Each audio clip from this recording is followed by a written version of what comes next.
Hey everyone, welcome back to our channel. If you're new here, please subscribe. I'd really love that. If you're returning, how you doing? Grab your coffee, got lemonade. It's hot out, so I need lemonade. Maybe a snack or two, and let's get into it. So what we're going to be talking about is current news and world events. And honestly, it's getting really hard to find what's going on in today society and stuff like that because the only thing that anybody is talking about is the debate on Thursday and what's going on with that and who's dropping out and who's being replaced and yada, yada, yada. Listen, because we all know what's really going on. Okay. Even White House aides are saying that they're not surprised by his performance at the debate and that it's common knowledge within his inner circle, if you will, that there are two versions of him. But this is common with something called sundowning. And I have experience with this because of when my grandmom was still with us, okay? She would start to sundown about 5 o'clock. With him, they say that he starts to sundown about 4 o'clock. They say that between 10 a.m. and 4 p.m., he's perfectly fine. But as soon as 4 o'clock hits, he starts to sundown. With my grandmother, it was about 5 o'clock. As soon as 5 o'clock hit, boom, she was a completely different person. She forgot who she was, who I was, where she was, and what she was doing. So it was kind of like you had to leave like little notes. This is who you are. This is what you were doing. This is what's going on. This is perfectly normal for someone who has dementia and that they are sundowning at a certain time. So if this is common knowledge, within his inner circle, obviously something needs to be done. So the first thing that I want to talk about, okay, is that the United States has raised its threat con, okay, or AKA FPCon at US bases, okay. The FPCon for several US military bases in Europe include Army Garrison Stuttgart and Ramstein Air Force Base in Germany, as well as Aviano Air Force Base in Italy, has been raised from Bravo to Charlie. Okay.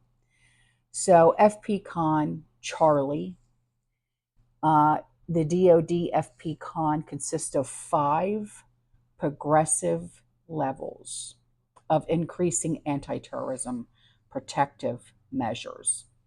And the circumstances that apply and the purposes of each protective posture are as follows. You've got Norma, Alpha, Bravo, Charlie, Delta. Okay, so normal applies when a general global threat of possible terrorist activity exists and warrants a routine security posture. At a minimum, you have access control that will be conducted at all installations and facilities.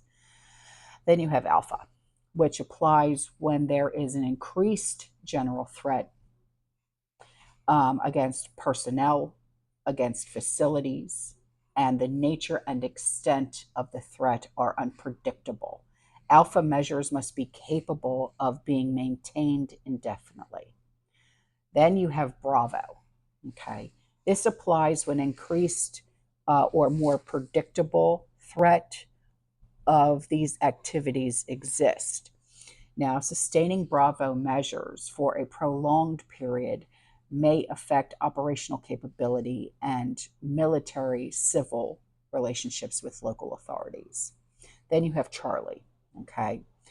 And this applies when an incident occurs or intelligence is receiving indicating some form of action, terrorist action, or targeting against personnel or facilities is likely. Its prolonged implementation of Charlie measures may create hardship and affect the activities of the unit and its personnel.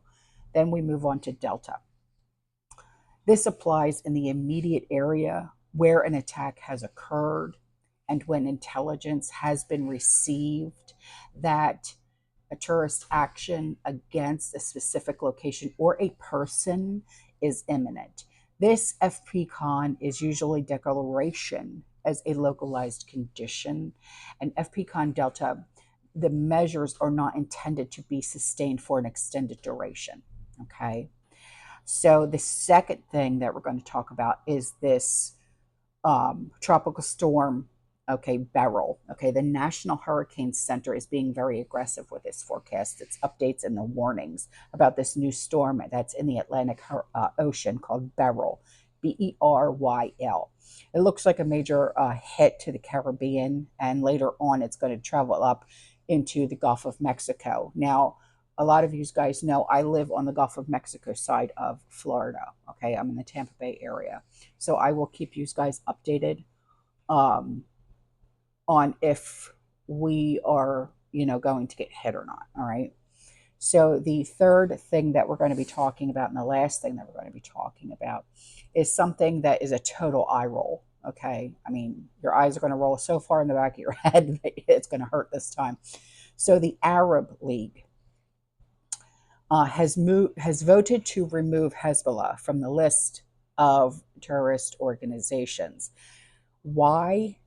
I still can't figure it out, okay, because these are the bad guys, okay?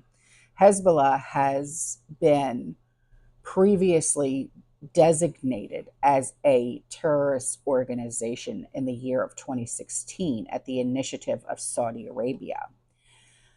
At that time, the Party of Allah, or Hezbollah, was accused of being an agent of Iranian influence in the Middle East and interfering with the internal affairs of Lebanon, Iraq, Syria, Yemen, and the Arab monarchies of the Persian Gulf.